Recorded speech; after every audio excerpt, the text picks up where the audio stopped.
बताइए, तुम कहते हो यहाँ मैं आई नहीं हूँ, बल्कि मुझे जबरदस्ती लाया गया है। बहनी तुम्हारी कहानी क्या है, कुछ मेरी समझ में आई नहीं।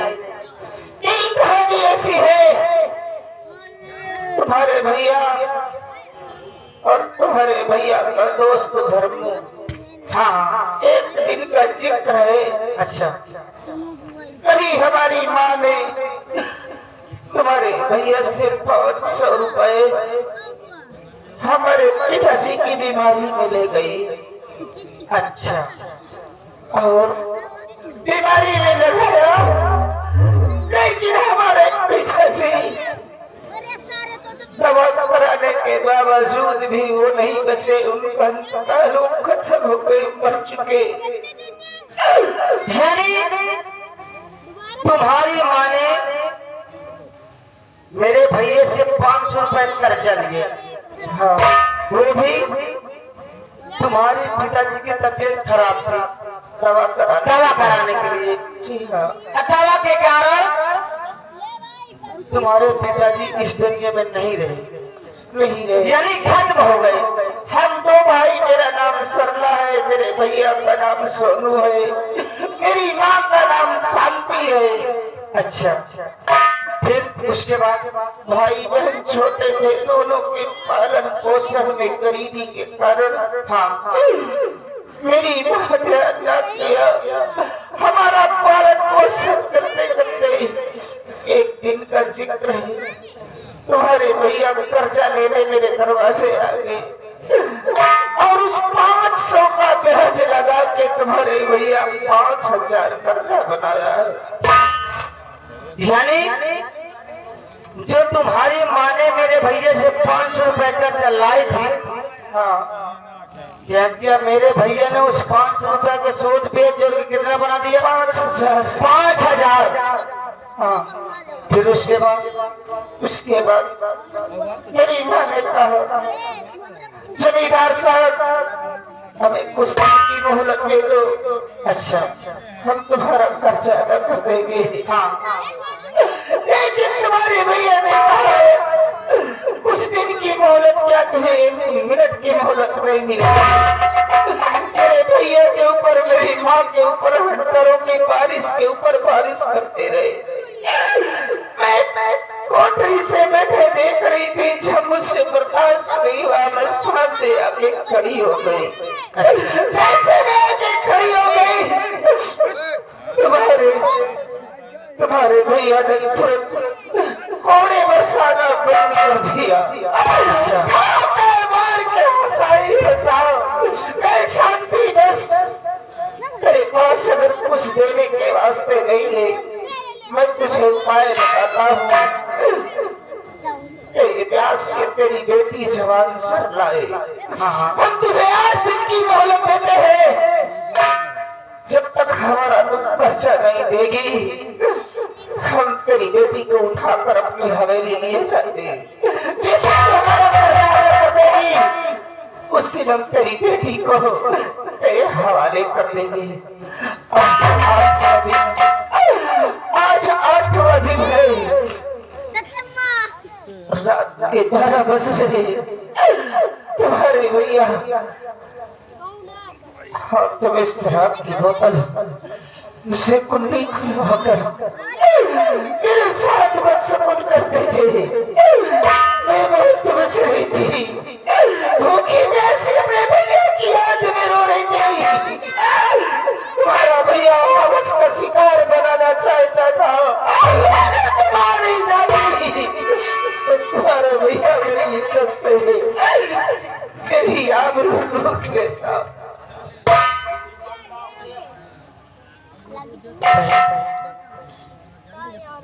मुझे माफ कर दो,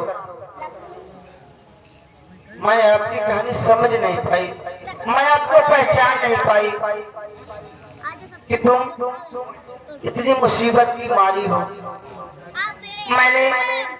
मैंने आपको कितना अनजाने में कितना भला बुरा बोल दिया, कितनी गालियां दे दिया, उसके लिए मैं क्षमा चाहती हूँ।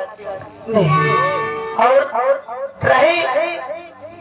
रही मेरे भैया की बात, मेरे भैया ने तुम्हारे साथ जबरदस्ती तुम्हारी इज्जत से खेलना चाहा, तुम्हारे साथ बदतमीजी किया, तो अपने भैया की तरफ से मैं हाथ जोड़ के माफी मांगती हूँ। मुझे भैया माफ कर दो।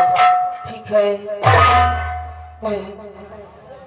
मैं तुम्हारे माफ करने काबिल तो नहीं हूँ, और तुम्हारे भैया को मैं क्या माफ करूंगी, उसे तो ऊपर वाला माफ करेगा। क्योंकि गरीबों के पास ना तो उनके पास इज्जत होती है, ना उनके आबरू होती है, और अमीरों के पास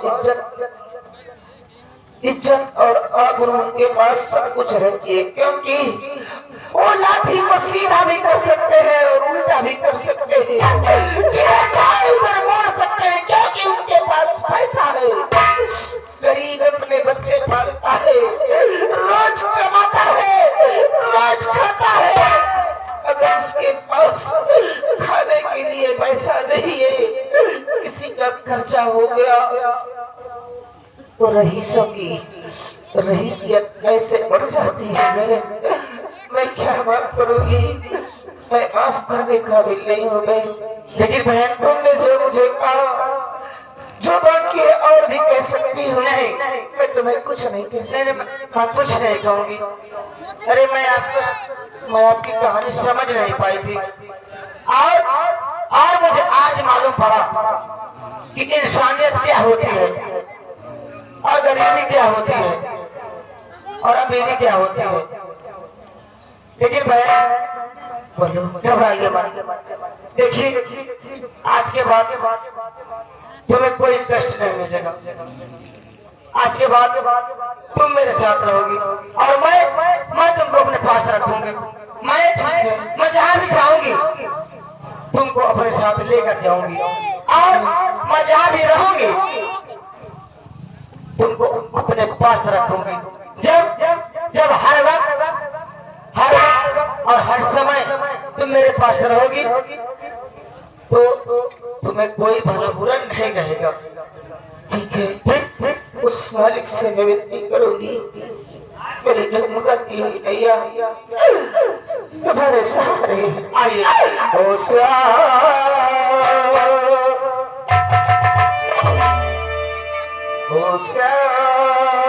मुरली वाले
क्या दोस्त, काम बन गया। क्या बताऊं धर्म सिंह, तुझको भी जले में नमक छिड़कने में ज्यादा मजा आता है। इसमें तबले में नमक छिड़कने वाली कौन सी बात हो गई? देखो तबियतधारी है तबियत। अरे ठाकुर साहब, ये शरीर से बहता हुआ पसीना ये सब बता रहा है कि तुम्हारा काम बन गया है।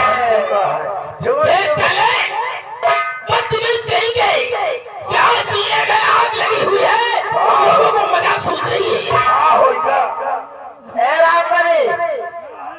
सोचते हैं कि अगर इनसे बता देंगे कि हमारा काम बन गया है, हाँ। तो इनको मिठाई खिलाना पड़ेगा। सही बात है। इसलिए ये झूठ बोल रहे हैं। नहीं धर्म सिंह, ये बात नहीं है। अरे काम तो बनने ही वाला था। फिर मैंने जैसे ही पहले उसे समझाया और समझाया, हाँ वो मेरी बात मान ही नहीं थी, मान ही नहीं रही थी। मुझे गुस्सा आया। जैसे ही मैंने उसको पेट पे पटका, वैसे ही मेरी बहन कुछ आ गई। हाँ तू आ गया पूजा, हमारी बहन पूजा आ गई। और पुजारी आ गया। हाँ फिर क्या हुआ? मजबूरन छोड़ना पड़ा। अरे बहन थी मेरी। अरे संपूर्ण भेंडी होगा। मगर तू चिंता मत कर धर्म सिंह, उसको मैं बात नहीं देखूंगा पूजा को।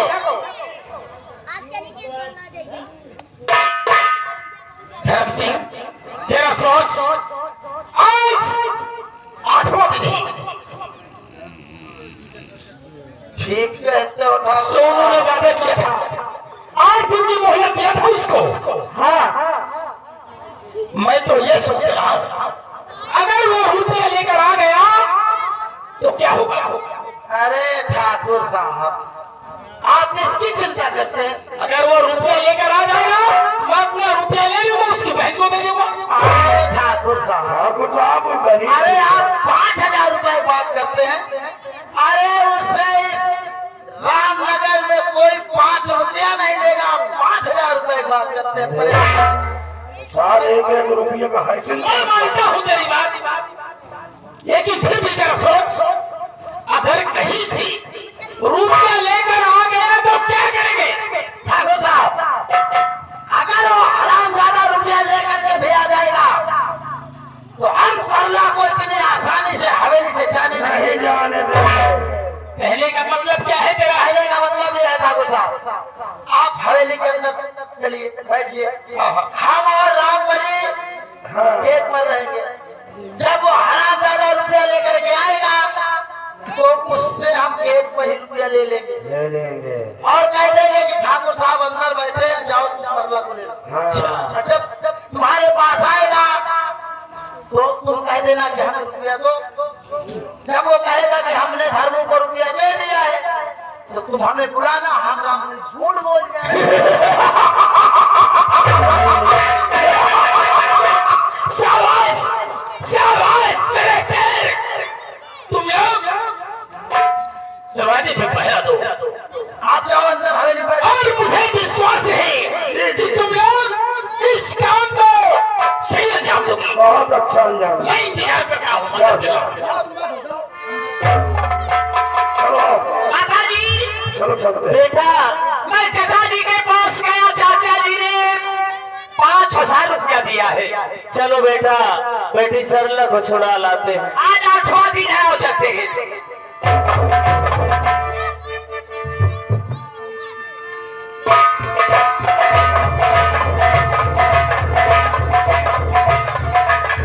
माता जी, देखो ये ठाकुरों की हवेली कितनी जगमगा रही है। बच्चा, देखते हो कितनी मोटी मोटी दीवारें हैं लाला। ये सब लंबरी काम करवाएंगे, पैसा तो उन्होंने नहीं दिए बेटवा। अच्छा माता जी, ये पैसा संभालो। देखो वो ठाकुर साहब और वो मुंशी जी सब खड़े हुए हैं। बढ़िया दोनों लंबरी ऊपर आओ। 5 ही लंबरी। ऊपर आओ, ऊपर आओ। वहाँ नहीं, ऊपर आओ। हमने भी राम राम। हाँ, बच्चा आओ आओ लाला। लो सुनो, आ जा। पैसा लेकर के आ गया। हाँ हाँ सर, एक पैसा है साहब। इधर आओ। साहब लिया 5000 है साहब। पैसा ना होने दो। अरे साहेब हन बदल दे दे जाए। कौन से साहब को दो? लंबरी है किससे लिया था माँ? साहेब हन से लिए। बड़े साहब से लिया। हाँ हाँ, और देखो साहब जी, मुनीम भी था लिखे पड़े माँ। ये ठाकुर साहब का ही हुक्म है कि अगर क्रांति और सोनू आ जाए तो उसे रुपया ले लेना और अंदर हवेली में भेज देना। अरे लंबरी जहर है, ये ले आओ लंबरी पूरे पूरे 5000 है साहब। लिखो पड़ेगा तो हमसे आप मुनीम हमें रुपये चाहिए। नहीं दीना साहेब अब बिटिया हमार कलाला हाँ बिटिया बहुत दुबरान तो रहे ना नहीं यहाँ खाती पीती रोवत तो नहीं ना बेटा नहीं रोती है अंदर महल में तुम जाकर के ठाकुर साहब से बोल दो कि अंदर धर्म चले नहीं आएगा अंदर जाओ ठाकुर साहब मकाओ में मसेट नोट हटाइए हटा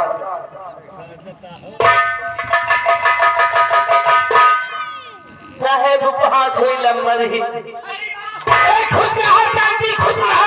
बच्चा अरे बच्चा अरे बच्चा ठाकुरन बबनन को गरीब वो पाँव छूते न साथ पंज बच्चा पंज तूने अपने लड़के को सिखाया नहीं कि जब जमींदारों की हवेली जाते हैं तो कैसे पेश आते हैं? समझा दे बच्चा समझा देना। शांति, हाँ लंबरी मैं तो तुझे देखते ही समझ गया था कि अपनी बेटी को लेने आई है। हाँ साहेब रुपया लेकर आई हो। हाँ साहेब पूरे 5000 लाओ शांति, और कहीं मैं तुम्हारे जुबान गिरा देता हूँ। तुम लोग गरीब जरूर हो लेकिन वादा की बहुत पक्की। शांति, देखो मेरे जूते में मिट्टी लगी थोड़ा सा। ठीक है लंबरी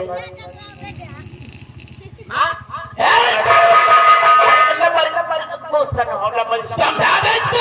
समझा दे नहीं गोली मारूंगा इसे खेला बाहर हो जाएगा। समझा दे गुस्सा न हो लंबरी ला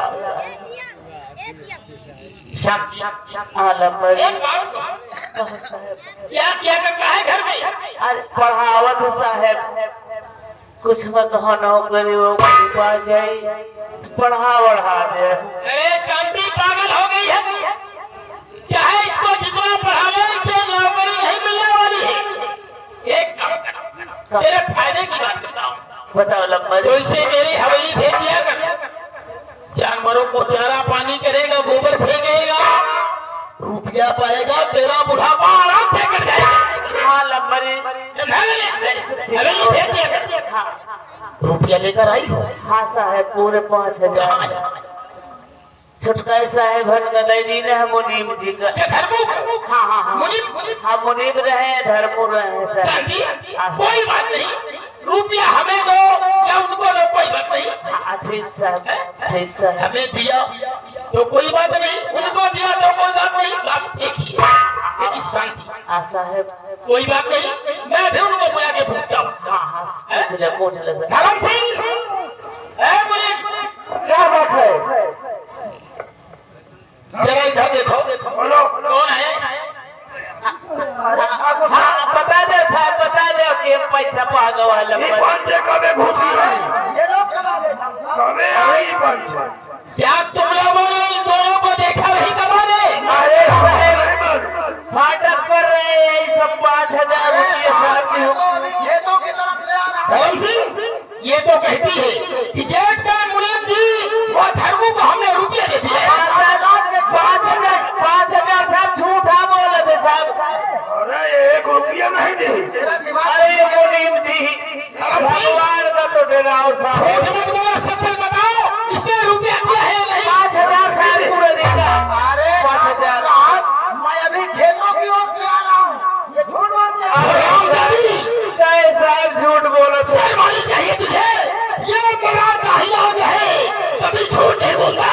ठाकुर साहब रुपया लेकर नहीं आई और ऊपर से झूठ बोल रही है। बहुत देर से तुम लोगों का भाषण सुन रहा हूँ। क्या कहना चाहते हैं? मेरी माँ ने इन दोनों को पैसा दे दिया है और हमारी सजा हमें इसी वक्त देना चाहिए साहब। अगर रुपया मेरे हाथ में नहीं मिलेगा तो तेरी जान तुझे कभी नहीं मिलेगी। आज मैं ये देखता हूँ दुनिया की कोई ताकत मुझे रोक नहीं सकती। इस हवेली से मैं सरला को ले जाऊँ। तू भूल रहा है ये जमींदार ठाकुर भगवान प्रताप सिंह की हवेली सिर्फ हवेली ही नहीं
भैया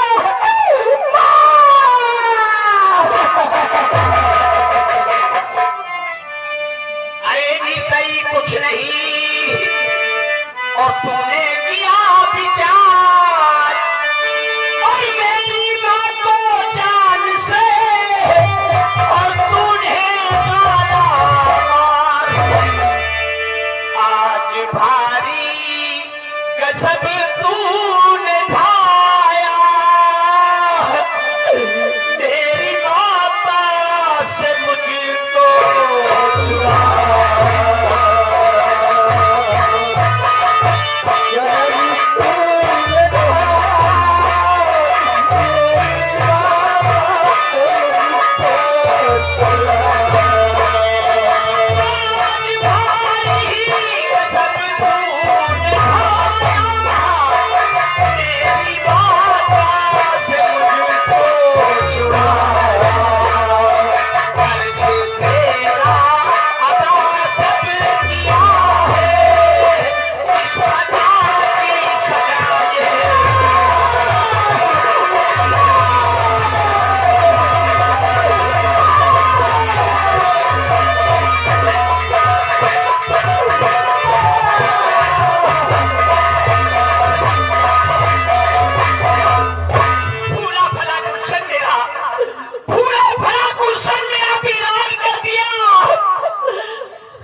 माँ की कसम खाकर कहता हूँ जब तक ठाकुर धर्मेंद्र प्रताप सिंह मैं नामो निशान नहीं मिटाऊंगा मेरी माँ की आत्मा को शांति रहेगी। खैर ठाकुर मैं तुझे जिंदा नहीं छोड़ूंगा कभी नहीं। चलो माँ की लाश को गंगा घाट ले चले और इनका कफन दफन करे फिर बाद में देखा जाएगा। अल्लाह माता